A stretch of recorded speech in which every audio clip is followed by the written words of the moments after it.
This is a fun story about Christina Lalonde.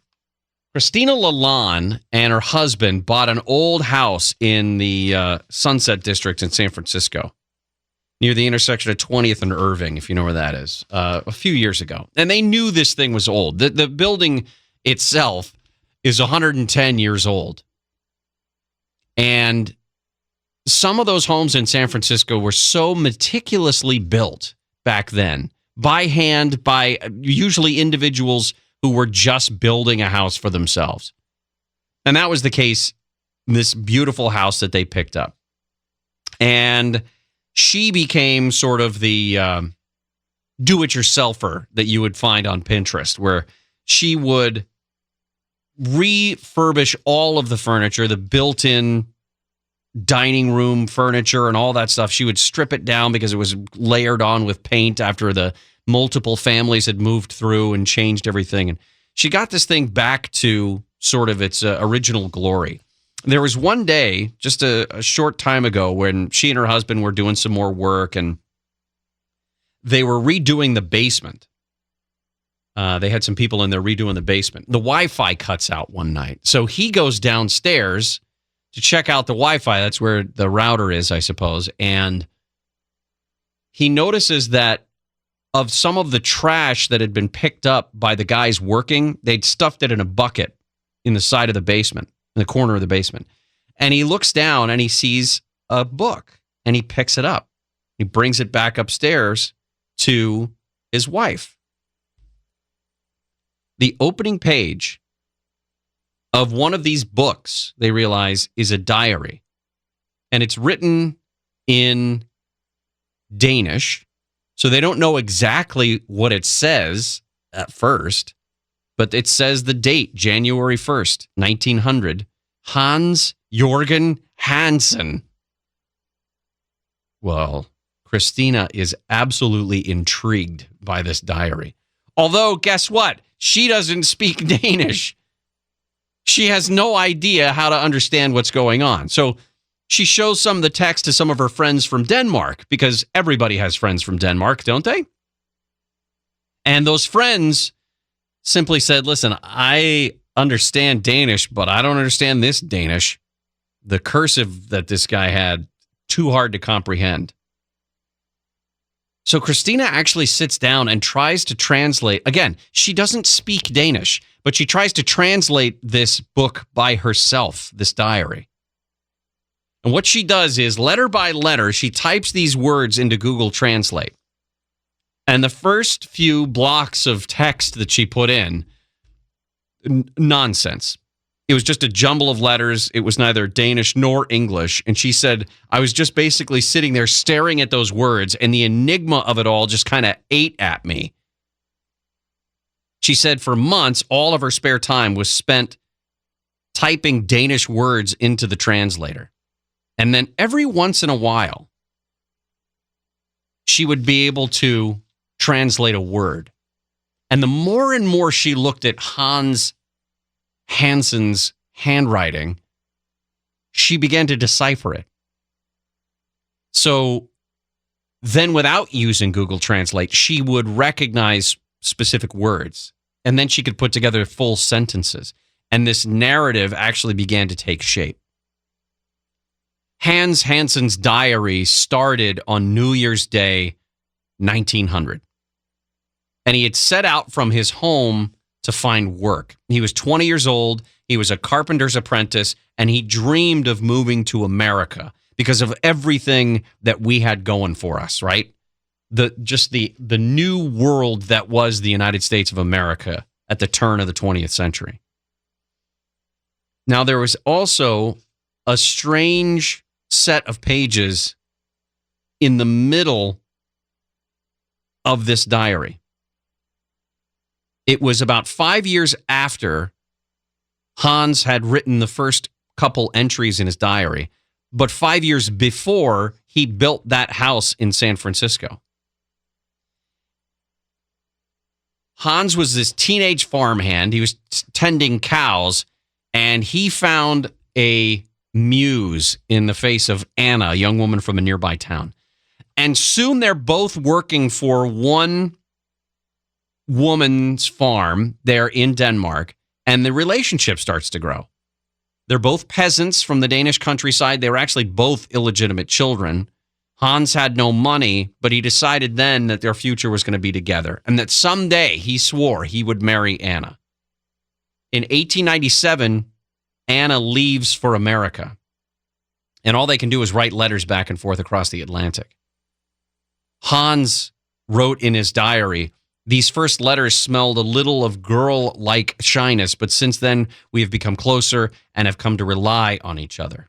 He devoted himself to learning a trade, realizing that if he was ever going to go catch up to Anna in America, he needed to be a carpenter. Anna never got back to Denmark. Hans made it his goal to find her in the United States. Now, again, Christine Lalonde is this woman who's currently reading this story about Hans and Anna, and she is intrigued by this. So she actually plans a trip herself. She wants to see whatever happened to Hans and Anna. I'll explain where she went, where this diary took her on her trip when we come back.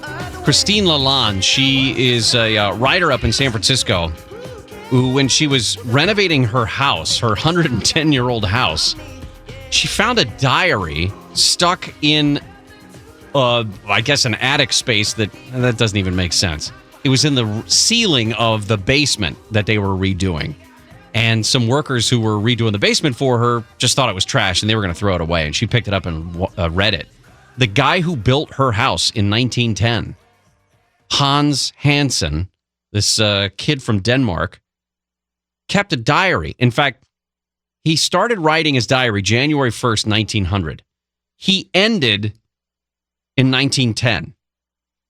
And one of the last things he wrote in that diary was about the time that he couldn't stop thinking about Anna. Anna was a girl that he knew in Denmark. She moved to the United States. He followed her to the United States because he wanted to find her again and marry her.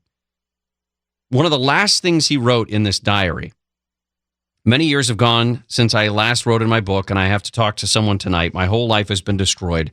I've now been away from her again for a long time, and yet her and no other is what my life is all about. Anna, Anna, why is everything against me? Good night. You are my life's star. Everything that I have is your letters and the memory of you. Good night, my beloved friend. You are my everything. Hope disappears. I hope it will rise again." And as Christine Lalonde is reading these words of this incredible love story between this guy and this woman that he knew as a girl and that he swore that he was going to marry, and he learned a trade so he could come to the United States, she actually went to Faaborg, Denmark. Faaborg, Denmark, where they lived 100 years ago. And she's flagging down strangers, and she visited the town archives. She actually stood on the site of the former farmhouse where they worked together, where Hans and Anna worked together. She would interview old people in that town to see if she could scrounge up any sort of connection to these people.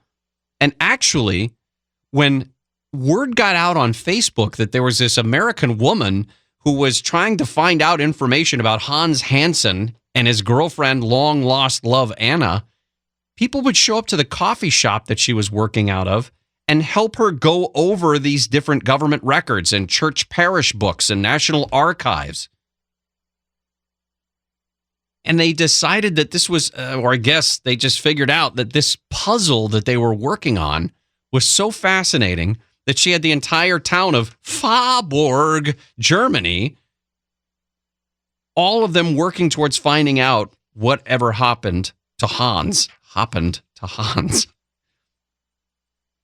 Well, it turns out Hans had made his way to California in 1904.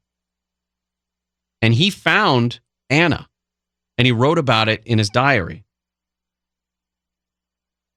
He says, "In all the years I've been in America, I haven't been happy. I've always had something to make life hard for me, and now I am sad again." In 1905, Hans saw Anna. He actually traveled to Chicago to see her. She had settled in St. Joseph, Michigan, near some relatives up there. And in the years apart, she had married. She decided that that was the best way to go, breaking Hans' heart. She described Emil Frost as the town drunk. He had been arrested for public intoxication. He had been fined for selling a dead skunk out of season. That's good old Uncle Emil. Hans didn't write what he expected of the visit. He might have hoped to rekindle some old feelings, and maybe he was going to entice her to come back to California with him. He maybe wanted to say goodbye and close a chapter in his life. But what he did was he gave Anna the diary in 1905. And then she started writing in it. She says, "Oh, my heart ached for you the day we left Chicago. I sat like a dead woman all the way home. Frost talked and I could not answer." Frost was her husband. "I think that was the saddest day of my life. How I would love to be with you, but I can't until God wills it so." Somehow this book gets back into Hans's hands, and he builds a house in San Francisco. This would have been after the earthquake, obviously, in 1906, but he worked as a carpenter building homes on the west side of San Francisco. And in September, he was constructing a house on 20th Avenue just 3 months before he would marry a different woman. And he picked up that diary, like I said, for one last time. Now, there's still some gaps in the story of Hans and Anna and how they met in Denmark and she came to the United States and he followed her. And there's questions that can't be answered by census records or the old news clippings. So Christina Lalonde, the woman who's been putting this story together, has some things that she needs to do. For example, she doesn't know what Hans looks like. There's never been a picture of Hans Hansen. The only image she has of Anna was from a passport photo from 1921. And as she writes about all of this, she says she feels intrinsically connected to these two Danish immigrants. This doomed love story is going to be a movie, clearly. But what's interesting is that Christina says this connection to history has been a defining element in her worldview. She said it links to her parents. It links to the trim in the house that she's been uncovering and stripping back to its raw wood.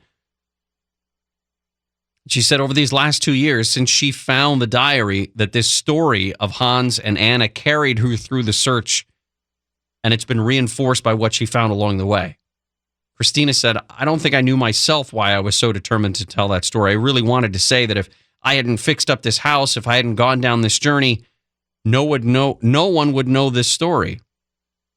And isn't it a worse world if we didn't know the story?"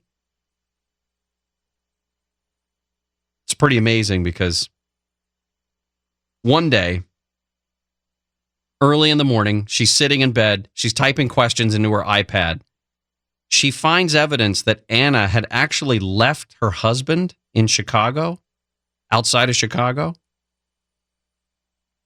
And Anna was using her maiden name at the time. So Christina types in her married name, Anna Frost. And guess what? She was living in San Francisco in 1910. Now, we don't know why she was there. Did she go back to meet up with Hans? Christina doesn't know because there's no more diary and there's no other record of them having lived together at all in San Francisco.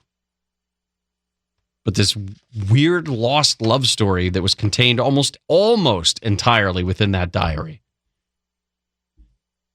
set off something in Christina that she had to write down. All right, coming back. Mixtape Monday. Some stories about, this is actually a good one.